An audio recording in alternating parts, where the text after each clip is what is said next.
दोस्तों, रोज़ की तरह लिखने ब्लॉग में सबका हार्दिक स्वागत है। सबके मंगल भविष्य की कामना के साथ दोस्तों, आज बालखंड के प्रसंग में रामचरितमानस में तुलसीदास जी प्रताप भानु राजा के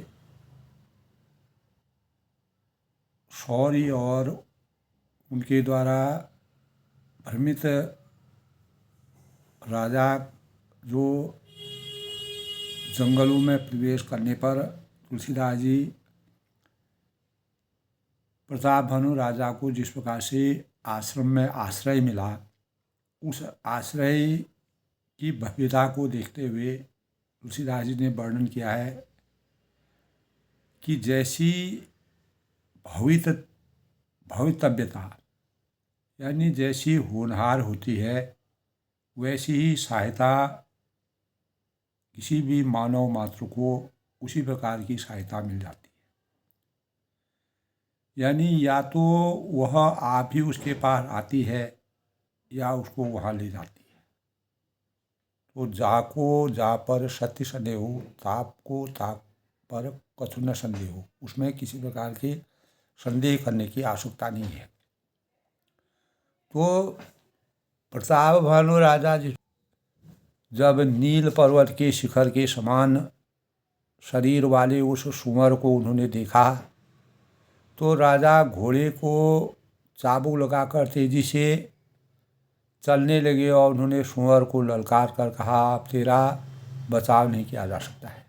किस रूप में वह सुअर नीले वर्ण में नीले पर्वत के समान जिसका आकार था, तो अधिक शब्द करते हुए घोड़े को अपनी तरफ आता देखकर सुअर पवन वेग से भाग चला और राजा ने तुरंत ही बाण को धनुष पर यानी बाण धनुष पर चढ़ा करके सुअर बाण को देखते ही धरती में दुबक गया, यानी छुप गया। राजा के शौर्य को, राजा के प्रताप को, राजा के आधिपत्य को देख करके सुअर जो है किस रूप में आया था, इसका प्रसंग दोस्तों रामचरितमानस में प्रताप भानु एक सत्यकेतु के पुत्र के रूप में अवतरित हुए। मर्यादा पुरुषोत्तम भगवान राम के अवतरण का दूसरा क्या कारण था, उसका प्रसंग बड़ा विस्तार से तुलसीदास ने वर्णन किया है। राजा तक तक कर उसको तीर चलाते थे, परंतु सुअर छल करके अनेक प्रकार की मायावी शक्ति उसके पास थी, अपने को बचाता रहा। तो पशु कभी प्रकट होता था, वह कभी छुप जाता था, यानी लुका छिपी कर रहा था, और सजा भी क्रोध के वश में उसके साथ लगा चला जाता था। तो राजा भी जो है जैसे जैसे वह अपने शरीर को इधर उधर छुपाने की कोशिश कर रहा था, तो राजा अपना तीर वहीं साधे हुए थे। तो सुअर बहुत दूर ऐसे जंगल में चला गया जहाँ राजा का जाना भी कठिन और दुष्कर था। तो राजा बिल्कुल अकेले पड़ गए और उस घनघोर जंगल में जब रात्रि का पूरे दिन भर राजा ने वहाँ पर पूरा भ्रमण किया, अनेक प्रकार के हिरणों का शिकार किया, वन में क्लेश बहुत था, फिर भी राजा ने उस पशु का पीछा नहीं छोड़ा, क्योंकि प्रतापी राजा थे। राजा को बड़ा धैर्यवान देखकर वह जो सुअर के रूप में अवतरित था, पहाड़ की एक गहरी गुफा में जा घुसा, जहाँ उसने अपना बचाव किया। और इस कठिन राह को देखकर राजा को बहुत पछतावा करना पड़ा और वह लौट गए, पर उस घोर वन में वह रास्ता भूल गए। तो बहुत परिश्रम करने के बाद खेद खिन्न क्षुधित स राजा बारि समेत खोजत व्याकुल सलिस जल बिनु भयो अछे। तो बहुत परिश्रम करने से थका हुआ और घोड़े समेत भूख प्यासे व्याकुल राजा यानी नदी तालाब में खोजता खोजता पानी बिना बेहाल हो गए। राजा को अब बहुत प्यास लगी।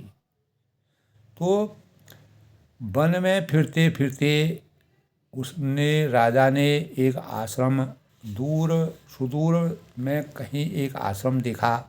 वहाँ कपट के मुनि वेश बनाए हुए, जो अनेक प्रकार के छल प्रपंच कपट बनाए हुए एक राजा रहते थे। जो प्रताप भानु के डर के कारण जब प्रताप भानु ने सभी राजाओं को अपने वश में करके उनको हल्का फुल्का दंड दे करके उनको छोड़ दिया, और तब वह राजा अपने मान मर्यादा को बचाने के लिए, अपने को स्वयं को बचाने के लिए, जिसका देश राजा प्रताप भानु ने छीन लिया था अपने शौर्य से, और जो सेना को छोड़कर युद्ध में भाग गया था। तो प्रताप भानु का समय अच्छे दिन जानकर और अपना कुसमय बुरे दिन जानकर अनुमान उसके मन में बड़ी ग्लानि हुई, और इससे वह न तो घर गया, न अभिमानी होने के कारण राजा प्रताप भानु से ही मिला। तो दरिद्र की भांति मन ही मन क्रोध मारकर वह राजा तपस्वी के वेश में वन में रहता था। राजा प्रताप भानु उसी के पास गया और उसने तुरंत पहचान लिया कि वह प्रताप भानु है। तो इस प्रकार गयऊ दूर धन गयऊ बराहू, जहाँ नाहिन गजबाज निबाहू, अति अकेल बन विपुल कलेशु, तदपि न मृग मग तजई नरेशु। यानी सुअर बहुत दूर ऐसे घने जंगल में चला गया जहाँ हाथी घोड़े निवाह यानी गमन नहीं करते थे। राजा बिल्कुल अकेला था, अकेले थे, और वन में क्लेश भी बहुत था। फिर भी राजा ने उस पशु का पीछा नहीं छोड़ा। तो राजा को बड़ा धैर्यवान देखकर, जो मायाई शक्ति से के रूप में, सुअर के रूप में जो भागकर पहाड़ की गहरी गुफा में जा घुसा, तब कठिन मार्ग देखकर राजा बहुत ही पछताकर राजा को लौटना पड़ा। पर उस घोर वन में वह रास्ता भूल गए, और बहुत परिश्रम करने से थका हुआ और घोड़े समेत भूख प्यास से व्याकुल राजा नदी तालाब खोजते खोजते पानी बिना बेहाल हो गए, यानी उनको प्यास लगी और थक गए। तो वन में फिरते फिरते उन्होंने एक आश्रम देखा, और वहाँ कपट के मुनि का वेश बनाए एक राजा रहते थे, जो जिसका देश राजा प्रताप भानु ने छीन लिया था और सेना को छोड़कर युद्ध से भाग गया था। तो समय प्रताप भानु कर जानी, आपन अति असमय अनुमानी, गयऊ न ग्रह मन बहुत गलानी, मिला न राजेंद्र पर अभिमानी। तो प्रताप भानु का समय अच्छे दिन जानकर और अपना कुसमय बुरे दिन जानकर अनुमान लगाकर उसके मन में यही ग्लानि हुई कि इसे न तो घर गया और न अभिमानी होने के कारण राजा प्रताप भानु ही मिला, यानी इनसे मेल मैंने किया।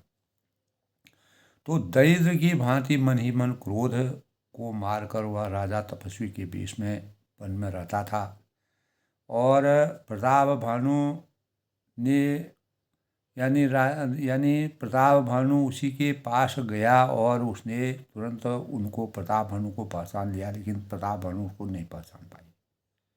तो राजा प्यासा होने के कारण व्याकुलता में उससे पहचान न सके, क्योंकि उनको प्यास बहुत ही थक गए थे, और सुंदर वेश देखकर राजा ने उसे महामुनि के रूप में देखा, क्योंकि आडंबर बना करके अपनी वेशभूषा को बदल करके मुनि के रूप में अपना आश्रम बना करके वहाँ पर घोड़े से उतर कर उसने, तब राजा ने उनको एक मुनि समझ करके प्रणाम किया।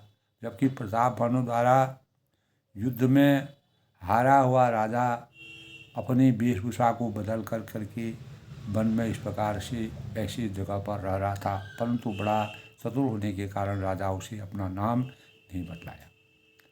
तो तब कहा है, भूपति तृष्ण बिलोक देहि, सर्वरु दीन दिखाई, मंजन पान समेत है कीन नृपति हर्षाय। तो राजा को प्यासा देखकर उसने सरोवर दिखला दिया, और हर्षित होकर राजा ने घोड़े सहित उसमें यानी जल में स्नान किया और जलपान किया, और राजा ने उस पर विश्वास किया और सारी थकावट उनकी जब विश्राम किया तो थकावट मिटने के बाद राजा सुख का अनुभव करने लगे।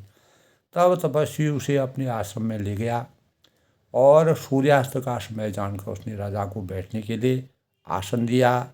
फिर वह तपस्वी कोमल वाणी से कहने लगा, को तुम कस बिनु फिरई अकेले, सुंदर जुबा जीव पर हेते। पहचान लिया उसने प्रतापभानु राजा को, लेकिन फिर भी मतलब अपने को मतलब विस्मृत करते हुए, यानी राजा के सामने वह एक नए अवतरण के रूप में जो है अपनी छवि को बनाने के प्रयास कर रहा था। चक्रवर्ती के लक्षण तोरे देख गया, मालूम था उसको कि प्रतापभानु चक्रवर्ती राजा थे, चतुरंगिनी सेना थी, महान प्रताप उनके पास था, कौशल था। तुम कौन हो? तब वह कहता है, तुम कौन हो सुंदर युवक होकर यह जीवन की परवाह न करते हुए इस घोर जंगल में विचरण कर रहे हैं, और तुम्हारे चक्रवर्ती राजा के लक्षण तुम्हारे में ऐसा एहसास हो रहा है, मुझे बड़ी दया और कृपा आप पर आती है। तब राजा ने कहा कि मुनीश्वर सुनिए, प्रतापभानु नाम का मैं राजा हूँ और मैं उसका मंत्री हूँ, यानी उसका मंत्री हूँ, और शिकार के लिए फिरते हुए राह भूल गया और बड़े भाग्य से वहाँ आकर मैंने आपके चरणों के दर्शन पाए और मैं धन्य का भाग्य हो गया। हम कह दुर्लभ दरस तुम्हारा, जानत हूँ कछु भल होने आ रहा। तब यह कह तात भयो अधियारा, जो जन सत्तर नगर तुम्हारा। तो हमें आपका दर्शन दुर्लभ था, इससे जान पड़ता है कि कुछ भला होने वाला है, शुभ शकुन होने वाले हैं। सुनिए, कहाँ ये अंधेरा हो गया है तुम्हारा नगर, यहाँ से 70 योजन दूर है। तो निशा घोर गंभीर पंथ न सुनऊँ सुजान, बसऊँ आज सर जान तुमा, जो यूँ हुन विहार। यानी हे सुजान सुनो, यानी घोर अंधेरी रात है और घना जंगल है, रास्ता नहीं है, ऐसा समझकर तुम आज यहीं ठहर जाओ और सवेरा होते ही चले जाना। तो तुलसीदास जी कहते हैं कि दोस्तों, जैसी भव्यता यानी होनहार बलवान के हो चीखने पात। तो जैसी होनहार होती है वैसी सहायता हमें अपने जीवन में मिलती है। यह तो वही आप पास हो, यानी उस प्रकार की आभा हमारे सामने प्रकट हो जाती है, उसका हुआ परिवेश पैदा हो जाता है, उसको वहाँ ले जाती है। तो भले ही नाथ आए हूँ धरसी सा, बाँध तुरग तरो बैठ निशा, नृप बहु भांति प्रशंसा उताही, चरण बंदी निज भाग्य सुराही। यानी हे नाथ, बहुत अच्छा ऐसा व्यवहार, ऐसा कहकर उसकी आज्ञा सिर पर चढ़ाकर घोड़े को वृक्ष में बांधकर राजा वहाँ पर अपना विश्राम करने लगे। और राजा ने उसकी बहुत प्रकार से प्रशंसा की और उनके चरणों में वंदना करके अपने भाग्य की सराहना की। तो राजा पूर्ण रूप से उस व्यक्ति में, उस राजा जो मुनि के वेश में राजा को अपना छल प्रपंच दिखा रहे थे, तो उनको राजा का उन पर पूर्ण रूप से विश्वास हो गया। तो दोस्तों, इसी यानी आज 20 जनवरी 2025 माघ माह की कृष्ण पक्ष की सप्तमी षष्ठी तिथि है और 2:12 के बाद सप्तमी तिथि का शुभारंभ हो जाएगा और सूर्य आज मकर राशि में प्रवेश करेंगे। और आज का दिन बहुत ही शुभ माना गया है। और अभिजीत मुहूर्त की बात करें तो दोस्तों, आज 12:30 से 12:48 तक अभिजीत मुहूर्त है और अमृतकाल 9:10 से 11:05 तक और ब्रह्म मुहूर्त आज का 5:37 से 6:04 तक। आज का राहु काल दोस्तों 4:29 से 5:48 अपराह्न। और आज सूर्योदय 7:17 पर होगा और सूर्यास्त जो है 5:50 सायं। तो आज दोस्तों, आज यानी सोमवार का दिन है। सोमवार का दिन और शिव पूजन हमारे शास्त्रों में, जब इस सृष्टि में कुछ नहीं था तो भगवान शिव का अवतरण था। शिव को सत्यं शिवम काल से ही शिव की पूजा मानव कल्याण के लिए, शुभ कार्यों में सफलता के लिए हिंदू धर्म में की आस्था का प्रतीक के रूप में भगवान शिव, पूरे विश्व में भगवान शिव की आराधना कई देशों में की जाती है। हमारे पुराणों में दोस्तों शिव पूजा शिव शंभु शंकर के नामों से वर्णित है और तीनों नामों का अर्थ शिव है। शिव पुराण में शिव पूजा के अनेक नामों का वर्णन मिलता है। तो घर परिवार की सुख समृद्धि और दीर्घ आयु के लिए भगवान शिव की शिवलिंग की पूजा करना, शिव की सावन माह में शिव की पार्थिव पूजा करना और ओम नमः शिवाय का जाप करना, नाम जाप शिव का बहुरी यानी शिव बुद्धि कामना शक्ति और क्रिया की दृष्टि से कल्याणकारी माने गए हैं। और न तस्य कार्य कारणं न विद्यते न तत्सम अस्याभ्यधिकस् दृश्यते पारास्य शक्तिर्विविधैव श्रूयते स्वाभाविकी ज्ञान बल क्रिया च। शिव अनादि और अनंत है, उनकी तुलना सृष्टि के किसी देवता से नहीं की जा सकती है। शिव अद्वितीय अतुलनीय और अनुपम है। पुराणों में शिव की पूजा अर्चना के लिए रुद्र सूक्त, पुरुष सूक्त आदि का वर्णन किया गया है और शैवागम पाशु पताराय आदि भी शिव पूजा का वर्णन करते हैं। शिव पूजा ज्योतिर्लिंग, दक्षिण मूर्ति और नटराज आदि अनेक रूपों में की जाती है। तो स्कंद पुराण में वर्णित कथा के अनुसार शिव को दोस्तों महानता को देखते हुए अगर हम स्कंद पुराण की बात करते हैं तो धर्म ने वृषभ का रूप धारण कर शिव और का वाहन बनना स्वीकार किया। तो इसलिए भगवान शिव को वृषकेतु भी कहते हैं। दूसरे शब्दों में हम यह भी कह सकते हैं कि शिव की पूजा का अर्थ है कि धर्म की पूजा, क्योंकि वाहन के रूप में धर्म शिव के साथ है। तो शिव के नाम के अनुसार दोस्तों उनकी अलग अलग रूपों में मूर्तियाँ मिलती हैं। तांडवकारी, प्रलयंकारी, जब प्रलय हुआ था नटराज के रूप में, और कल्याणकारी सभी तरह की मूर्तियाँ। शिवलिंग की पूजा करने से हमारे अंतःकरण में शांति का ये भावों का सृजन होता है। भगवान पशुपतिनाथ की पूजा निर्गुण सगुण दोनों रूप में की जाती है, ऐसा हमारे पुराणों में नीति है। शिव की मूर्तियाँ पृथ्वी, जल, आकाश, अग्नि, वायु, सूर्य और चंद्रमा के रूप में सभी जगह अधिष्ठित की गई है। तो इस प्रकार से तभी कहा है सौराष्ट्रे सोमनाथं च श्रीशैले मल्लिकार्जुनम उज्जयिन्या महाकाल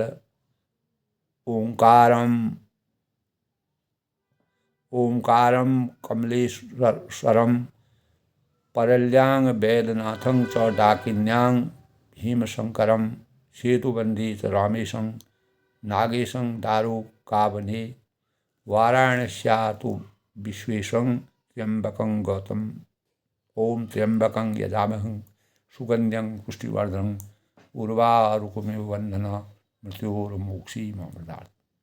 इस प्रकार शिव भगवान शिव की पूजा सत्यं शिवं सुंदरम के रूप में शिव हमारे जीवन में सोमवार का दिन शिव जी की उपासना करने से मंगल कामनाओं की पूर्ति होती है। और शिव जो है सत्य है, शिव ही सुंदर हैं और शिव ही प्रेम और आस्था के परम देवों के देव कहलाते हैं। तो आज के प्रसंग की बात करते हैं दोस्तों। भले ही रामचरितमानस में भले ही नाथ आयुष धरिसी सा बाँध तुरग तरु बैठ मनीषा नृप बहु बाँध प्रसन्न ताही चरण बंदी निज भाग्य सराही। तब राजा जो है, राजा प्रताप भानु कहते हैं कि हे नाथ, बहुत अच्छा। ऐसा कहकर उनकी आज्ञा सिर पर चढ़ाकर घोड़े को वृक्ष में बांधकर राजा बैठ गए और राजा ने उनकी बहुत प्रकार से प्रशंसा की और उनके चरणों की वंदना करके अपने भाग्य की सराहना की। यानी राजा को अपने जो राजा से हारमान हुए थे और राजा को भ्रम जाल में डाल करके उन्होंने पुनि बोलऊँ मधु गिरा सुहाई, जान पिता प्रभु करें डिराई, मोई मनी सुत सेवक जानी, नाथ नाम निज कहूँ बखानी। फिर मायावी शक्ति दोस्तों आदमी को किस प्रकार से भ्रमित कर देता है, मानव चेतना को। फिर सुंदर कोमल वाणी से उसने कहा कि हे प्रभु, आपको पिता जानकर मैं ढिठाई करता हूँ कि मुनीश्वर मुझे अपना पुत्र और सेवक जानकर अपना नाम धाम विस्तार से बतलाई। तब तेहि न जान न पही सो जाना, भूप सुहद कपट सुहाना, बैरी पुनि छत्री पुनि राजा, छल बल की न चाहूँ निज काज। अब राजा ने उसको पहचाना नहीं, क्योंकि राजा के द्वारा युद्ध में हारे हुए और राजा के द्वारा दंडित किए जाने पर उसने इस प्रकार का रूप धारण करके राजा को ही अपने चरणों में समर्थवान करा दिया। पर राजा को पहचान गया, राजा को शुद्ध हृदय था, तब वह कपट करने में चतुर था। तो एक तो बैरी, फिर जाति का क्षत्रिय और फिर राजा, वह छल बल से अपना काम बनाना चाहता था कि राजा को कैसे मैं अपने वश में करूं या राजा के प्रताप को मैं कैसे झुकाऊं। समुजिराज सुख दुखित आती, अवा अनल एवं सुलग ही छाती, सरल बचन के सुनिकाना, बैर सवार हृदय अशाना। तो तब तुलसीदास जी ने कहा है दोस्तों कि तुलसी जैसी भवतव्यता तैसी मिलाई सहाय, आपने आवही ताई कही ताई तहाँ ले जाए। तो कपट, वह कपट में डूबोकर बड़ी युक्ति के साथ कोमल वाणी से कहने लगा। जब राजा ने ऐसा कहा तो अब हमारा नाम भिखारी है, यानी अब हमारा नाम भिखारी है, क्योंकि हम निर्धन और अनिकेत घर द्वारहीन हैं। यानी हमारे पास न घर है न द्वार है, तो कोई चीज़ नहीं है। तो कह नृप के विज्ञान विषाण निधाना, तुम सारे के गलित अभिमाना, सदा रहे अपने दुराए, सब विधि कुशल विशेष बनाए। तो राजा ने कहा कि जो आपके सदृश, आपके समान जो विज्ञान के विधान और श्रद्धा अभिमान रहित होते हैं, वे अपने स्वरूप को सदा छिपाए रहते हैं, अपने स्वरूप का बखान नहीं कर पाते हैं। और क्योंकि उपवेश बनाकर रहने से सब तरह का कल्याण है, प्रकट संत वेश में मान होने की संभावना है, मान के पतन की। तब अपने बारे में उन्होंने राजा को संतप्त करने के भावों का वर्णन किया। तेते कहीं संत सुते रे, परम अकिंचन प्रिय हरि के रे, तुम समन अधन भिखारी अगेहा, होत बिरंच शिवय संदेशा। तब वो कहते हैं कि इसी से तो संत और वेद, हमारे संतों और वेदों की नीति के अनुसार पुकार कर कहते हैं कि परम अकिंचन सर्वदा अहंकार, ममता और मान रहित ही भगवान को प्रिय होते हैं। आप शरीर के निर्धन, भिखारी और गुणहीनों को देखकर ब्रह्मा और शिव जी भी संदेह हो जाता है। और वास्तविक संत या भिखारी कौन होता है, इसकी पहचान करना बड़ा मुश्किल है। तो जो शिशोषि तव चरण नमामि, मोह पर कृपा करिय स्वामी, सहज प्रीत भूपति कह देखी, आप विषय विश्वास विषय। तो राजा को पूरे अपने विश्वास में जकड़ कर कि जो कामना उस मुनि वेश में रूप लेकर के, आप जो हमें सो, अर्थात जो कोई भी हो, मैं आपके चरणों में नमस्कार करता हूँ, प्रणाम करता हूँ कि हे स्वामी, अब मुझ पर कृपा कीजिए। अपने ऊपर राजा की स्वाभाविक प्रीति और अपने विषय में उसका अधिक विश्वास देखकर सब प्रकार राज ही अपनाई, बोले अधिक स्नेह जनाई, सुन सत्य भाव कहूँ महिपाला, यहाँ बसत बीते बहुपाला। तब सब प्रकार से राजा को अपने वश में करने किया। जब प्रतापभानु राजा को उस राजा ने उस मुनि के वेश में अनेक प्रकार की मायावी शक्तियों के परिणाम स्वरूप राजा को अपने वश में करने के भावों का वर्णन किया, तो तुलसीदास ने दोस्तों मर्यादा पुरुषोत्तम भगवान राम के अवतार के दूसरे कारण को बड़ा, यानी सत्यकीर्त नाम के राजा और उनके प्रतापभानु और उनके 2 पुत्र, और उसके बाद उनका एक जंगल में जाना और एक सूअर नील रंग के पहाड़ के समान जो सूअर उनको दिखाई दिया, और उसके बाद वह एक गुफा में छुप जाते हैं। और उसके बाद जो है एक राजा, जब उनको बहुत प्यास लग जाती है, थक जाते हैं, तो वह एक राजा एक जगह आश्रम देखते हैं। उस आश्रम में पानी की प्यास को समाप्त करने के लिए अपने घोड़े के साथ वहाँ पहुँचते हैं, और दिन बीत जाता है, रात हो जाती है। तब इस प्रकार से राजा ने अपने बस में उसको कर लिया, और अधिक स्नेह दिखता हुआ देखकर कपटी तपस्वी बोला कि हे राजन सुनो, मैं तुमसे सत्य कहता हूँ कि मुझे यहाँ रहते बहुत समय बीत गया है, यानी मैं काफ़ी समय से यहाँ पर रह रहा हूँ। तो अब लगी मोहि न मिलऊँ कोई, मैं न जाना हूँ काव, लोग मान्यता अनल समाओ, कर तब कानन रहा।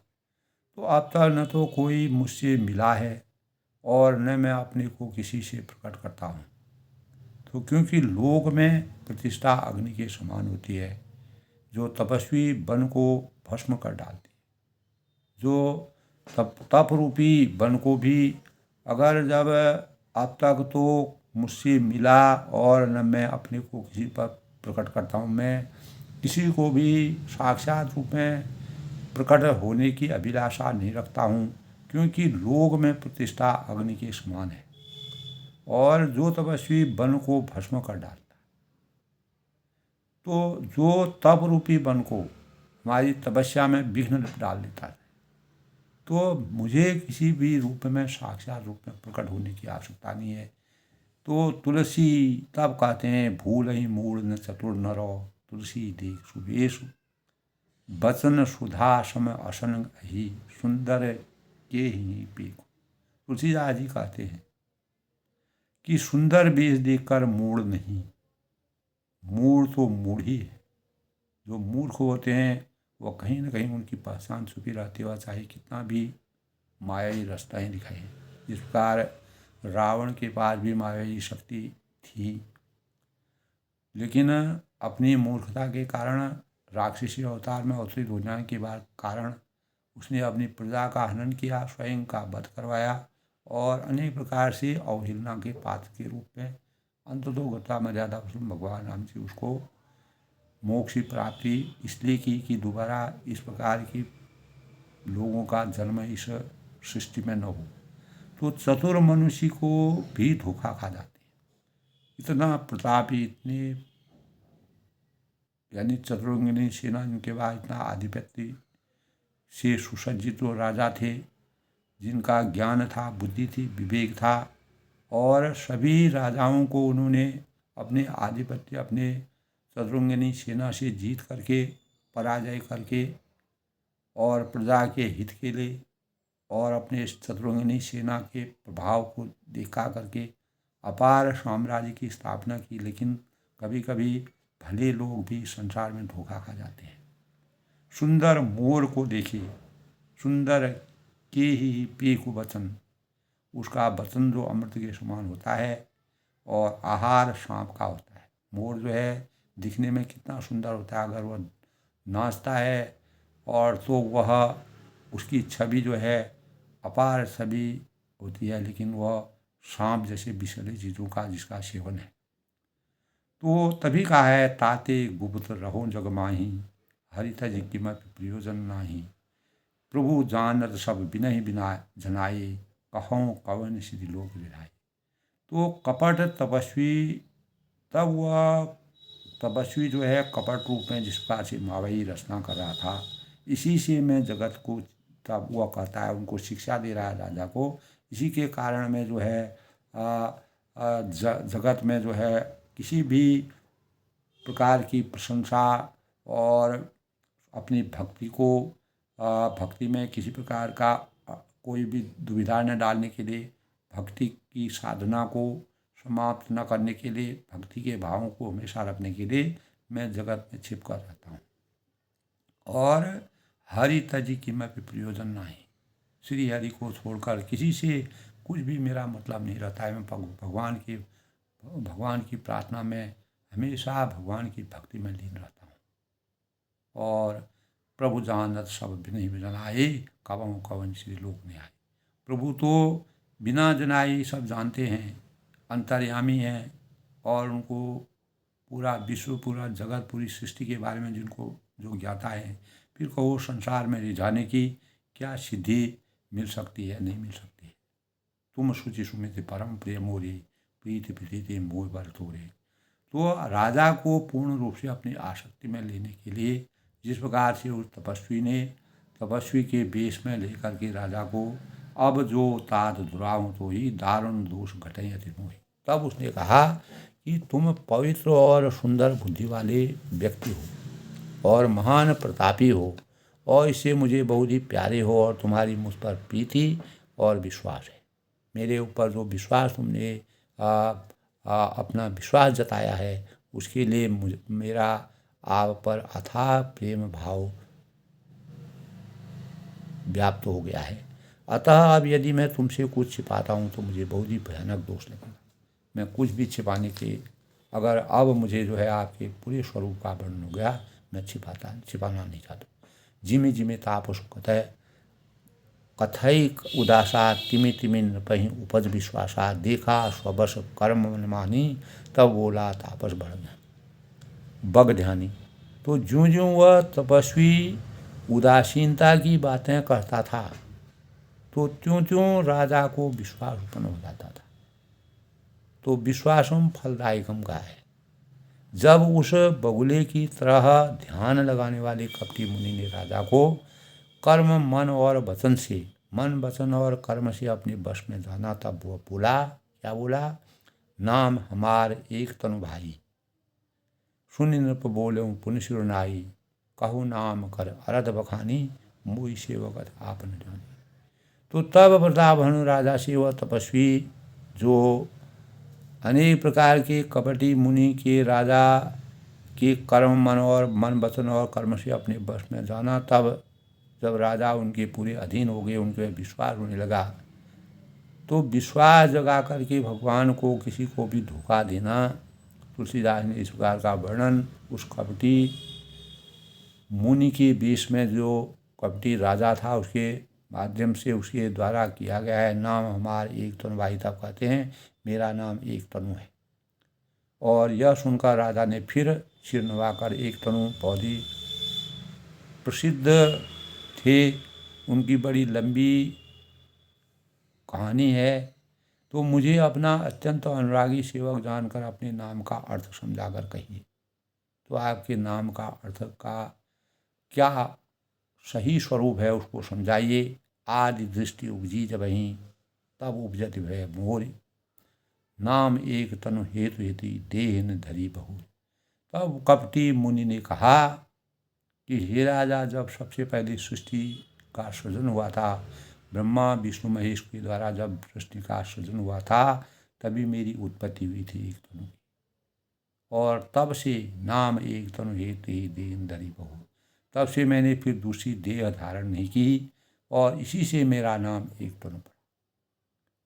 तो इस प्रकार राजा को इस अपार जो सातों भूखंडों को जिस राजा ने अपने वश में किया, और साथ में अपार चतुरंगिनी सेना जिनकी थी, जिनके असंख्य योद्धा थे, और वह भी जो है किसी के विश्वास में आ जाते हैं, और दिग्विजय के लिए सेना सजाकर जब राजा शुभ दिन मुहूर्त साध कर अपना डंका बजाकर चलते हैं, तो जहाँ जहाँ बहुत सी लड़ाइयाँ हुई वह सब राजाओं को बलपूर्वक उन्होंने जीता।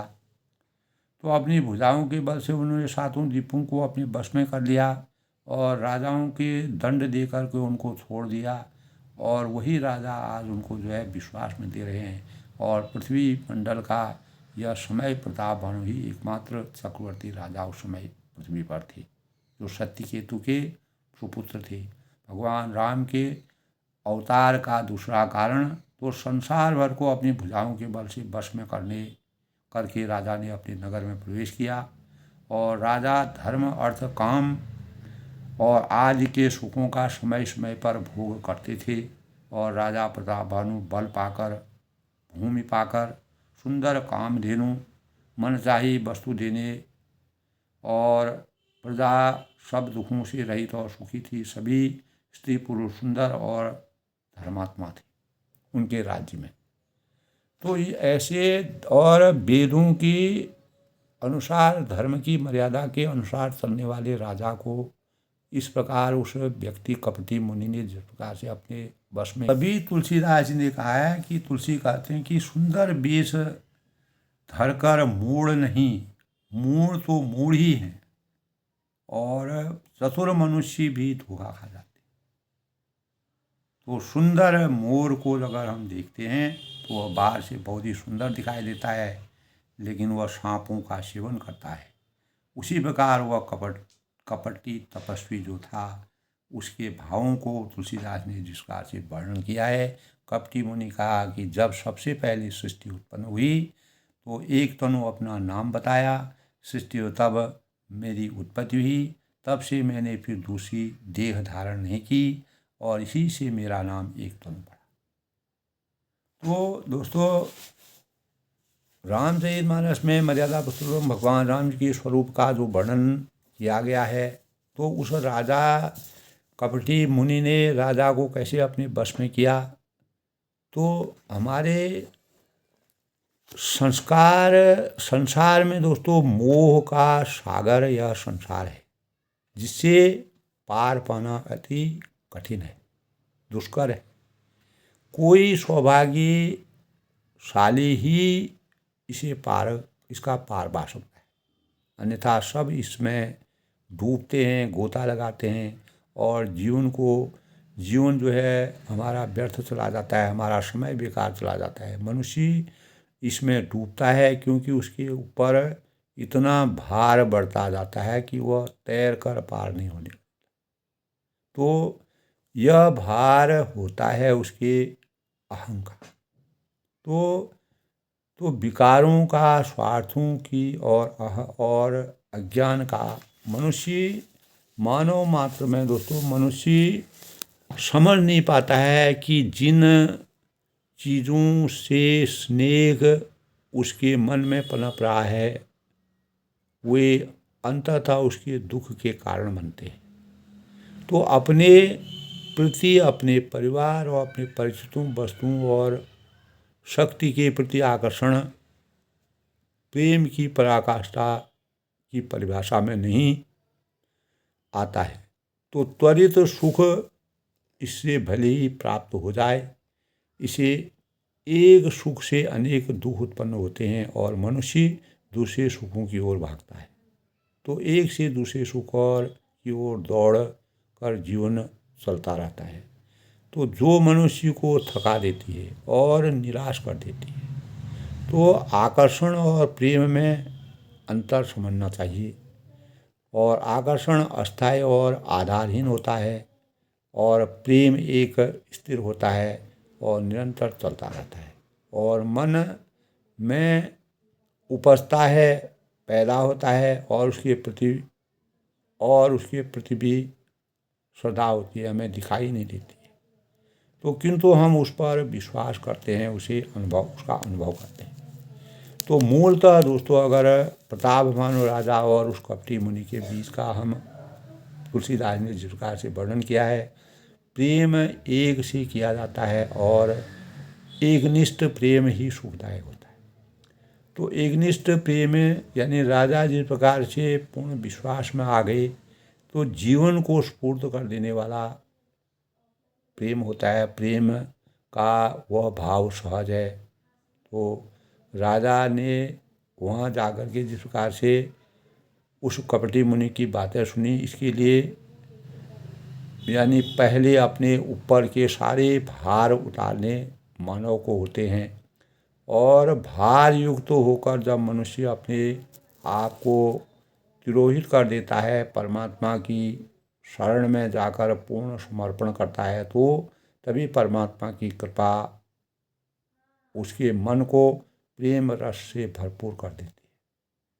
तो वह प्रेम रस की एकमात्र स्रोत है जो मनुष्य को परमात्मा से जोड़ने में सहायक होता है। तो प्रेम द्वारा ही परमात्मा को की प्राप्ति कर सकते हैं। प्रेम विहीन मनुष्य की स्थिति सुनसान घर के समान होती है। जिस बार घर में नया मेहमान आता है वह सुनसानी का एहसास करता है। तो इसी प्रकार जिस पर यानी हम प्रेम के महत्व को पहचानें और हर एक भावों में विश्वास से बचें।